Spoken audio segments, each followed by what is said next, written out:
everyone. So my name is Sarah and welcome to the Tech Talk by GS Stacy. So now, are you ready to get into the world of DevSecOps? So let's welcome our guest. Hi Josh and welcome to the podcast. It's nice to have you here. Yeah, great to be here. Thank you. And before we start, would you like to introduce yourself? Sure. Yeah. So I'm Josh Armitage. I'm a senior engagement partner at Cognizant. I wrote a book that came out last year called the Cloud Native Security Cookbook. You will generally find me around the internet speaking, writing, just kind of talking about a lot about cloud and security and all those kind of good things. Right, yeah. I saw it in your LinkedIn that you had gone for a conference recently. Yeah, so I did a couple of conferences recently. One was Data Bites here in Perth, Australia, which was the first time I'd ever run. I talked about operating models. And then about 2 days before that, I talked to B-Sides Perth, which is our kind of local security conference. And I talked about theory of constraints relative to security work and kind of how to get security done. Yeah, good couple of days. Yeah. So you had a very busy schedule. Yeah, I often do, yeah. Yeah, we appreciate you joining us in this podcast, yeah. Right, so before we go ahead with the subject that we're going to talk about, quick questions. What do you do when you're off work as a hobby? What's your favorite hobby? My favorite hobby at the moment is baking. I've got an 18-month-old daughter, so I don't get out to do overly much. So instead, I do a lot of baking and stuff like that. Yeah. Oh, that's nice. Yeah, that's good. So today we're going to be talking about DevSecOps.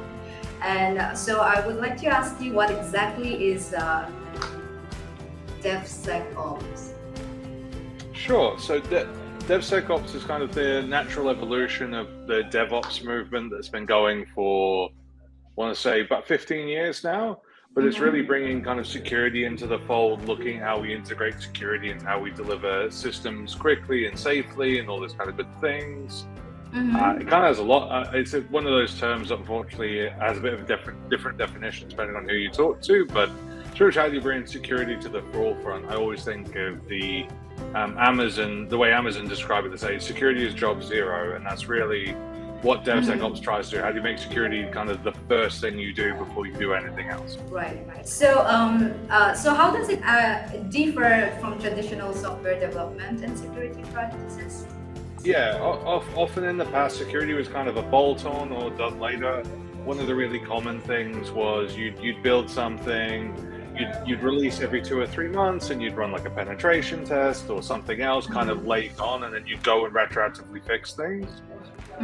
As we've tried to move faster and faster, you kind of find that doesn't work anymore. It's not that penetration tests aren't valuable, it's just they can't be on your path to production. So yeah, a lot of the time it's looking at, how can we do things better than we used to do? How can we do it faster without compromising on a lot of things? Right. And then what are the key security challenges that DevSecOps aims to address? The key challenge is one of speed that is trying to address. So generally you would have, or historically you would have kind of the engineering and product side of the organization trying to go faster, more, and security going slower, less, because they wanted to be sure that you weren't creating risk all the time. Now DevSecOps is kind of looking, well, how can security meet developers kind of where they are, and how can you get stuff done so it's just done right the first time, and that you know that things are sufficiently secure all the time, as opposed to being something you have to kind of add in later and all that kind of stuff. So it really comes down to what of speed. You get a lot of older organizations that still maybe don't move quite as quick as like the digital natives or the tech unicorns and that kind of stuff, and they really struggle to kind of make this transition and stuff. But a lot of them are nowadays because they realize in order to compete in the market, they've got to move quick, and security quite quickly becomes the constraint on moving quick, so you kind of have to look at changing that. Right, yeah. All right. So I've heard there is talk about like the library, like frameworks and library in DevSecOps, like in like the cyber incidents that are involved, which involve some kind of framework or library, and because they're not updated, and it led to a compromise of their. It led to a lot of compromises. Like I think the kind of the. So what can organizations do to prevent or overcome these issues? So there's a whole concept of supply chain security that's come in the last few years. There was the big SolarWinds kind of breach that happened a number of years ago that kind of kickstarted a lot of this. And a lot of it is just understanding what libraries, what packages are being used across your entire organization. Now, when you get to like enterprise scale, that's potentially tens of thousands that all may be vulnerable at different points in time and all that kind of stuff. So a lot of it's just about understanding what you actually have, what's live, what's in production, and what vulnerabilities you have. Kind of the counter side for that, where people are starting to get that point where they're understanding, okay, we know what we have potentially in a lot of applications, a lot of systems. But what they generally come up against is the fact that when they actually try and make a change to these systems, especially a lot of the older ones that they don't touch overly much, the lead time to make a change, or from when they go, okay, we need to make a change, we need to upgrade this package, how long until that is reflected in production is quite often measured in weeks to months. So if there's this vulnerable package that exists, the actual issue is there for a long time. Like you had Log4j, that was kind of probably 2 years ago, maybe now, where a Java package that was just ubiquitous, used everywhere, that all of a sudden was found to be vulnerable. And I got to see the inside of a couple of enterprises trying to handle with like, oh God, where are we using this? Where is it? How do we fix this?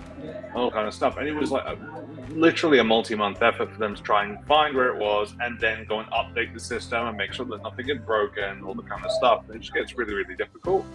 Whereas, you see, the systems you look after and all that kind of stuff. If you look at kind of the elite DevOps performance is this measured with the DORA metrics.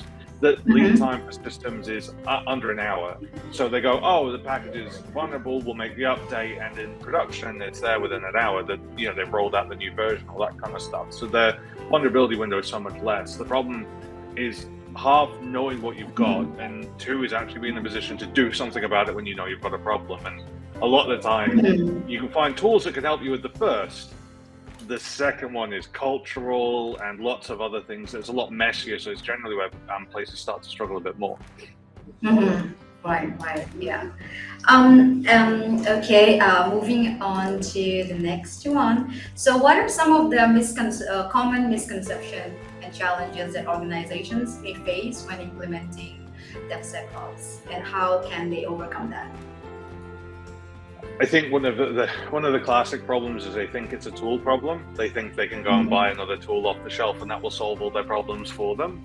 Right. It is really important you come from like people first. It's people, process, and tools in that order. It is always that order, and it is very much it's a people problem. It's getting people along for the journey. It's not just as simple as dropping another tool.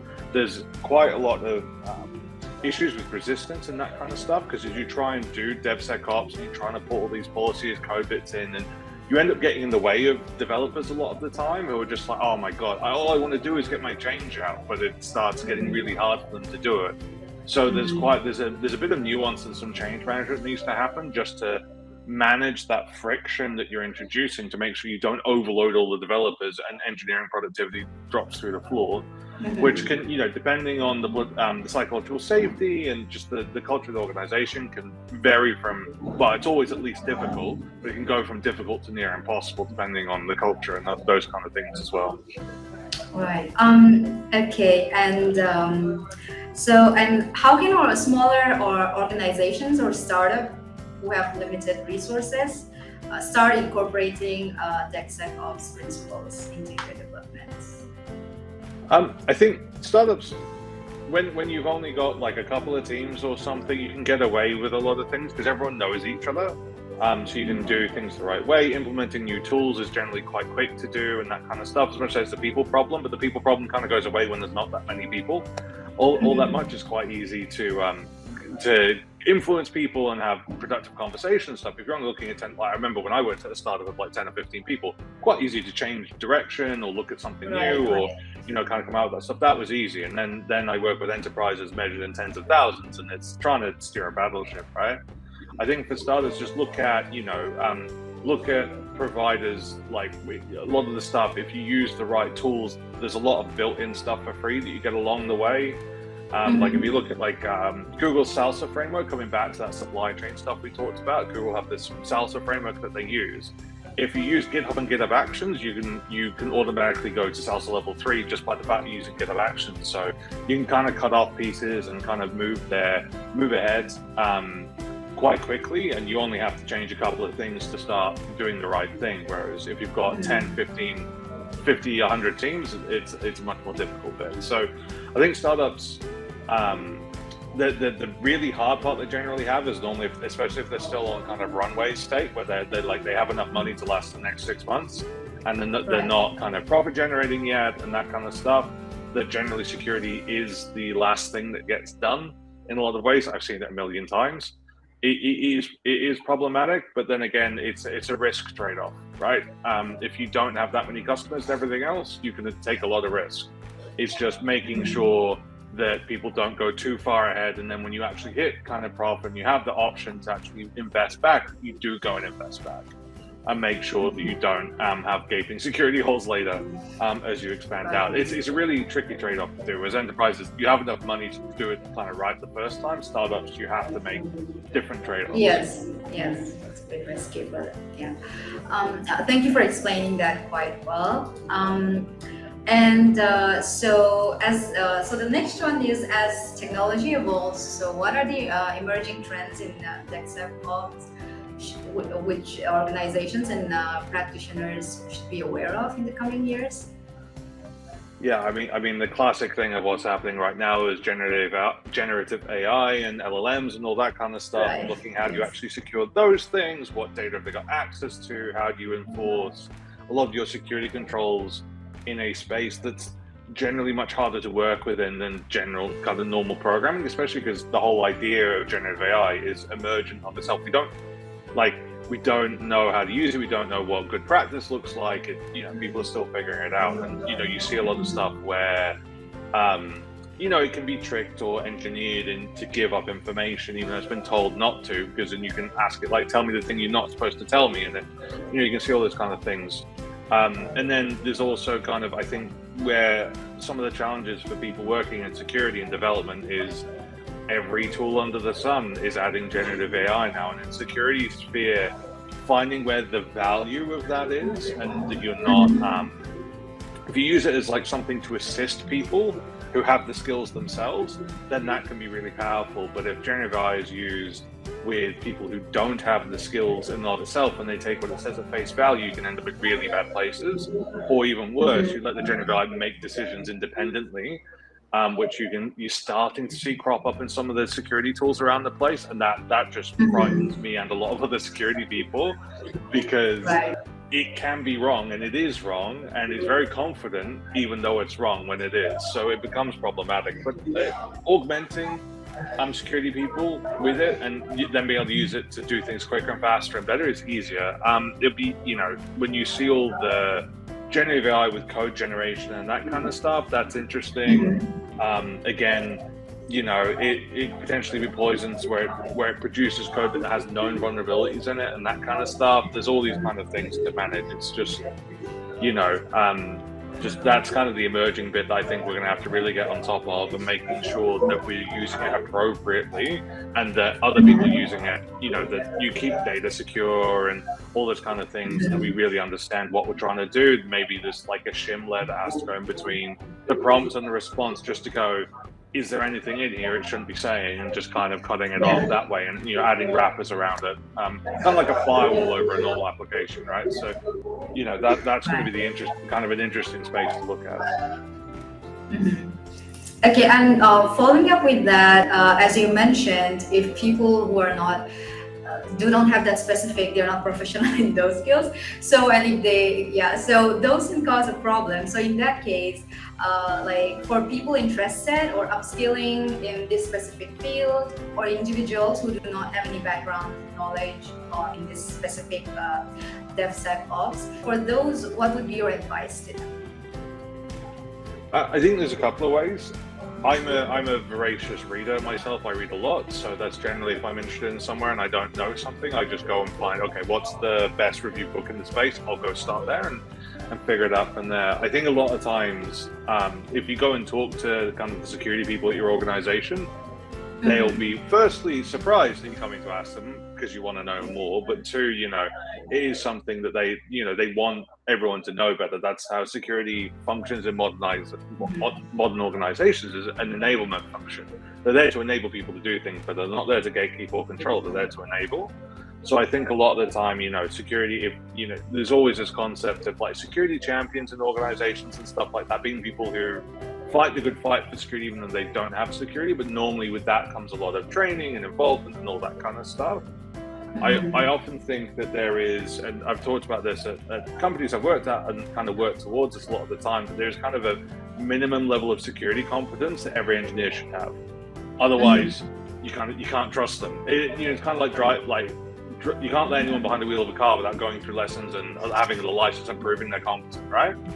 Not saying we should license engineers, but there's a similar kind of concept here for you have to be minimally security competent so you don't create unnecessary risk. Does everyone have to be a security expert? No. Is everyone going to be a security expert? No. But there is that kind of minimum bar that you need to be. So, and that bar is not massively high. A lot of it's common sense and all that kind of stuff. And I know I find it quite interesting. I've always thought security has a little bit of a competitive edge to it because you're trying to theoretically outdo other people. For me, I'm a competitive person by nature, so I quite like that side of it. But it is just kind of an interesting field. It's a very open community a lot of the time, very diverse community as well. And that kind of stuff. But yeah, people are always more than happy to share about what they found or what's cool or how to help you with that kind of stuff, because security are very used to running into the 90% of engineers who don't care. So if you show that you care, they will love you. So Well, that's good to know. Yeah. Okay, so we are like kind of at the end of, I think I have. Do you have anything else would you like to add to our audience?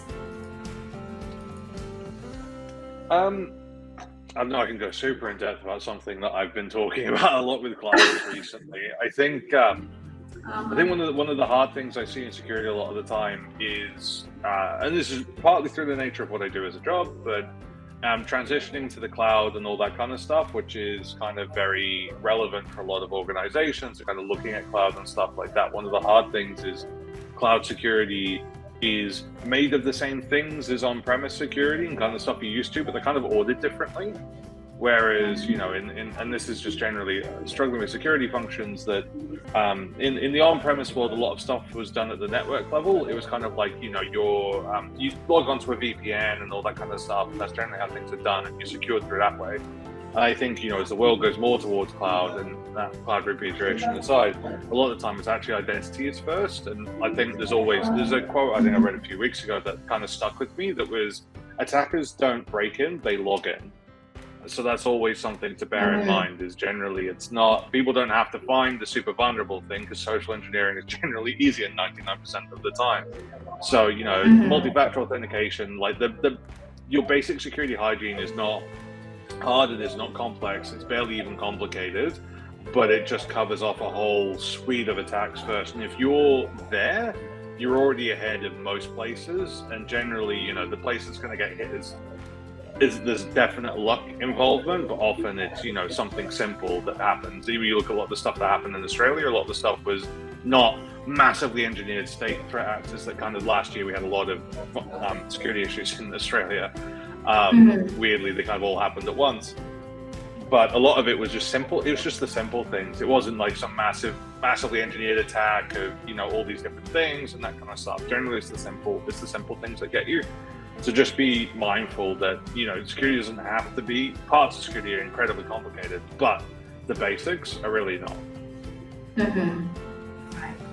Um, yeah, thank you for all the things that you have explained and shared with us. So yeah, and I want to say thank you for coming to the podcast. I would love to try your baking if possible, if you ever come and travel to Australia. So thank you for coming again to the podcast, and we'll see you next time, hopefully. Yeah. Awesome. Thank you very much. Yeah. Thank you for tuning in to our podcast. We hope you enjoyed today's discussion. Now, if you want to learn more about the topic or if you're looking to upskill, then check out our link in the description below to our GC website, where you can find these different solutions that we provide, as well as trending tech topics. Alright, so we'll see you all next week.